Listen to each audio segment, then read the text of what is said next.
Oke, bertemu lagi dengan Kak Sigit di Bimbel Privat Lake Education Penggilingan Cakung, Jakarta Timur. Nah, hari ini Kak Sigit mau ngebahas tentang kisi-kisi PTS penilaian tengah semester kelas 7 SMP mata pelajaran IPA. Tapi Kak Sigit mau ngasih tahu dulu bahwa kisi-kisi yang Kak Sigit tulis di sini itu berdasarkan materi-materi yang ada di buku ya. Jadi bukan kisi-kisi resmi. Karena biasanya tiap sekolah itu memiliki kisi-kisi yang berbeda-beda.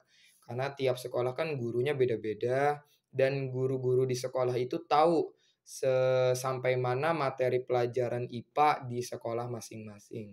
Jadi ini bisa jadi patokan, tetapi, biasanya kalau di tempat les, di Bimbel Lake Education, itu Kak Sigit ngasihnya itu jauh. Jadi misalkan di sekolah itu bab 1, bab 2, padahal harusnya sampai bab 3, tapi guru di sekolah itu, bab 3-nya belum, karena ngelihat murid-muridnya. Tapi tetap di tempat les itu materinya sampai bab 3. Nah, untuk IPA, oke, langsung aja ya. Kita mulai dengan mengucap basmalah. Bismillahirrahmanirrahim. Nah, untuk IPA kelas 7 itu semester 1 sebenarnya ada 6 bab. Kalau dilihat dari kurikulum IPA di buku sekolah negeri ya. Di buku sekolah negeri itu ada 6 bab. Nah, untuk buat PTS semester 1 itu berarti diambil 3 bab. Nah, ini adalah kisi-kisi dari 3 bab itu. Pertama jelas kita ngebahas tentang besaran dan satuan. Ingat bahwa besaran itu ada 2, ada besaran pokok dan besaran turunan. Nah, lihat nih ya. Jadi kita harus tahu dan hafal macam-macam besaran pokok dan satuannya. Kak, besaran pokok itu contohnya apa? Contohnya itu adalah panjang, massa, waktu, suhu, dan lain-lain. Kita juga harus tahu satuannya, kayak meter, kilogram, terus second, dan lain-lain. Jadi itu mesti dihafalin. Terus habis itu satuan internasional. Nah, satuan internasional itu ya berarti satuan dari besaran pokok dan besaran turunan. Satuan internasional itu artinya semuanya itu satu dunia itu memakai satuan yang sama gitu. Kalau pakai bahasa sederhana. Jadi mau ada di mana? Ada di Indonesia, ada di Brazil, Jerman, terus habis itu ada di Amerika, satuan panjang tetap meter. Nah, berarti meter termasuk satuan internasional. Satuan internasional nama lainnya juga adalah satuan baku. Nah, kalau satuan tidak baku tuh contohnya jengkal tuh, jengkal, satu jengkal tangan ya. Terus satu depa, nah itu dia nggak baku. Terus selain besaran pokok, satuan internasional juga ada macam-macam besaran turunan. Nah, besaran turunan itu adalah besaran yang satuannya diturunkan dari besaran pokok. Jadi satuannya itu banyak gitu.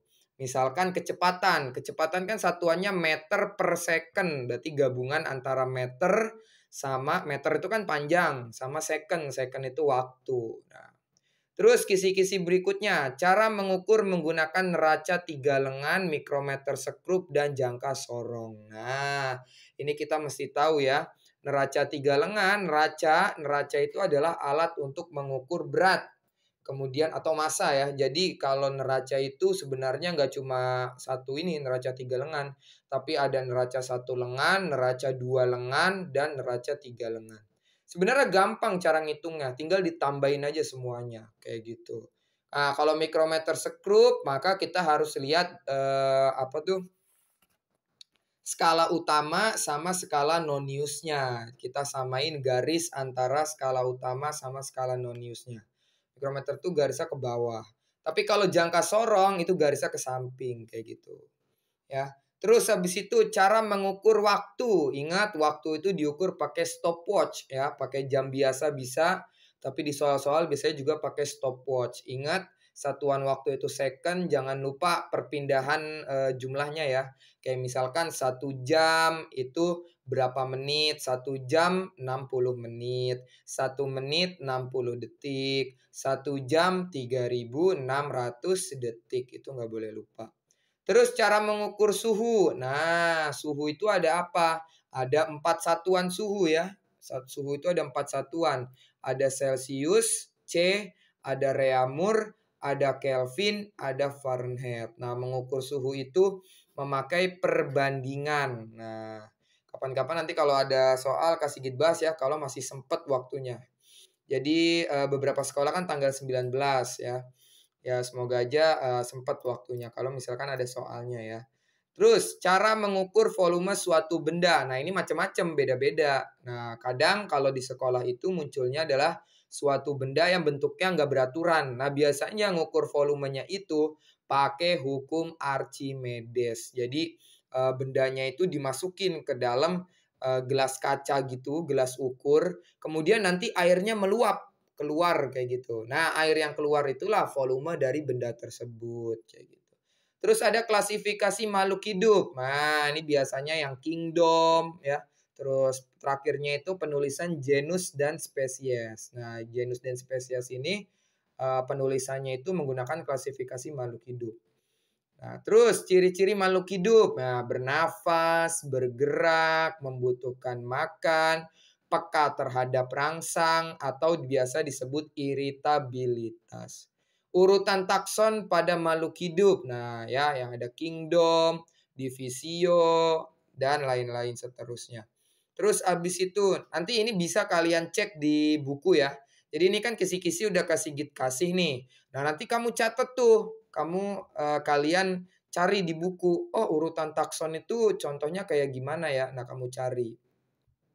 Terus cara mengetahui kunci determinasi atau kunci dikotomi. Nah, kunci dikotomi itu dia mengurutkan sesuai klasifikasi makhluk hidup, sesuai ciri-cirinya. Misalkan ikan. Ikan itu kunci determinasinya apa? Hidup di laut, misalkan. Punya insang, nah, bernafas dengan insang, memiliki sisik. Nah, nanti kalau ada soalnya kita bahas ya. Terus mengetahui bagian-bagian mikroskop ya, lensa-lensanya, terus okuler, lensa objektif, preparat, terus habis itu meja mikroskop, dan lain-lain. Terus mengetahui macam-macam kingdom. Nah, ada 5 kingdom ya, Protista, Monera, Fungi, Plantae, dan Animalia. Terus ada pengklasifikasian wujud benda. Nah, kita harus cari tahu nih ciri-ciri zat padat, ciri-ciri zat cair, ciri-ciri zat gas itu kayak gimana.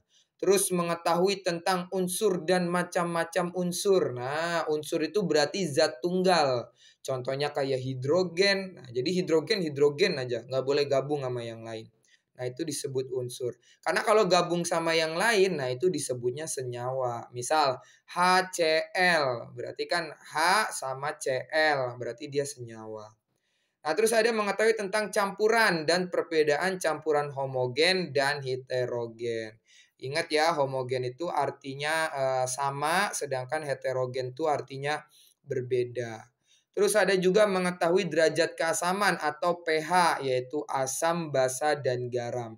Ingat angka pH itu cuma 1 sampai 14. Kalau asam itu berarti di bawah 7 sampai angka 1.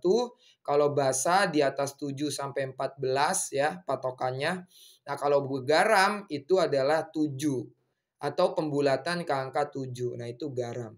Garam itu nama lainnya biasanya di soal-soal adalah netral kayak gitu.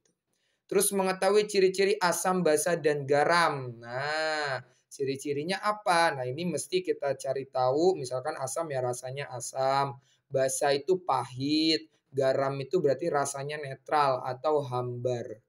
Terus mengetahui alat indikator untuk mengetahui asam, basa, dan garam.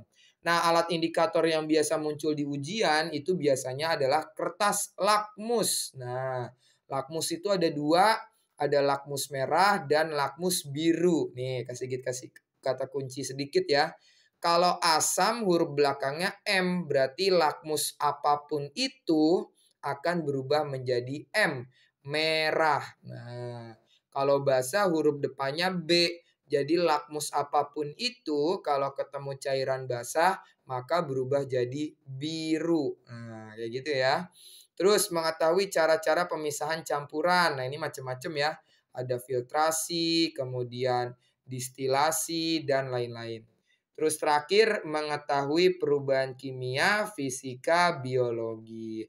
Kalau perubahan kimia itu merubah wujudnya dan sifatnya. Kalau perubahan fisika hanya merubah bentuk, tidak merubah sifat. Kalau perubahan biologi pasti berhubungan dengan makhluk hidup. Oke, sampai sini dulu penjelasan kisi-kisi materi IPA ya, mata pelajaran IPA kelas 7 SMP. Semoga bermanfaat. Kita akhiri dengan hamdalah. Alhamdulillahirabbil alamin.